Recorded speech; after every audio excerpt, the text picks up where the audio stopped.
Paul Manafort, who was Donald Trump's campaign chairman, leaves federal court in Washington on April 19. Drago, Bloomberg News. Former Trump campaign chairman Paul Manafort was interviewed by the FBI twice while he was working as a political consultant for a Ukrainian political party, several years before he was named a top advisor to Donald Trump, newly filed court documents revealed. The documents filed late Monday by prosecutors in the office of special counsel Robert S. Mueller III, who is investigating Russian meddling in the 2016 presidential campaign, show that the FBI had interviewed Manafort in March 2013 and again in July 2014.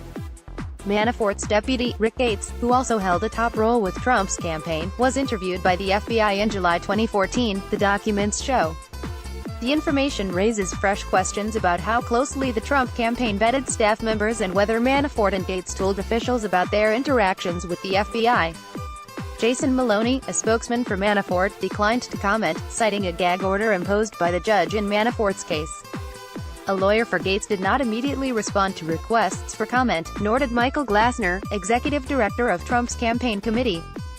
Manafort ultimately resigned as Trump's campaign chairman in August 2016 after a series of stories about his work in Ukraine, including a New York Times report that alleged he had received more than $12 million in off-the-books payments from Viktor Yanukovych's political party. Manafort denied receiving the payments and doing anything improper in Ukraine, but said at the time that he was stepping down to spare the campaign distraction. In all, 3 Trump associates are known to have been interviewed by the FBI about their interactions with people from the former Soviet Union before joining the Trump campaign.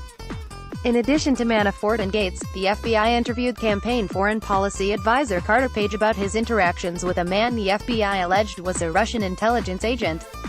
The FBI's interviews with Page occurred in 2013 and in March 2016, the same month he was named a volunteer advisor to Trump's campaign. Page has said that he did nothing wrong and that he assisted the FBI in its investigation of a New York-based Russian spy ring. The new court filings indicate that prosecutors provided Manafort with copies of his past interviews to help him prepare for trial on charges including conspiracy, money laundering, and tax and bank fraud. Manafort has pleaded not guilty.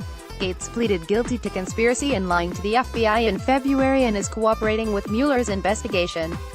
Manafort worked as a political consultant in the former Soviet state beginning in 2005, ultimately helping to elect Yanukovych president in 2010.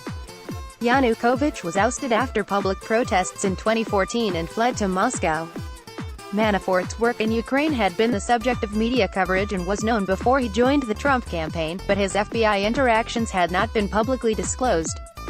In a previous court document, Manafort had said he met voluntarily with the FBI and prosecutors with the Justice Department in July 2014 to discuss his offshore consulting activities. The newly filed documents show that Manafort also gave statements to the FBI during the investigation last year, including after his condominium in Alexandria, Virginia, was searched in July and after he was arrested in October. The documents were filed as Manafort fights in court to have evidence that was seized from a Virginia storage unit excluded from use at his trial. He also has sought to have the charges against him dismissed, arguing that Mueller's office exceeded its authority by charging him with crimes that do not relate to Russian meddling in the 2016 campaign. Manafort is scheduled to go to trial in Virginia in July and on related charges in Washington in September. Tom Hamburger and Spencer S. Shue contributed to this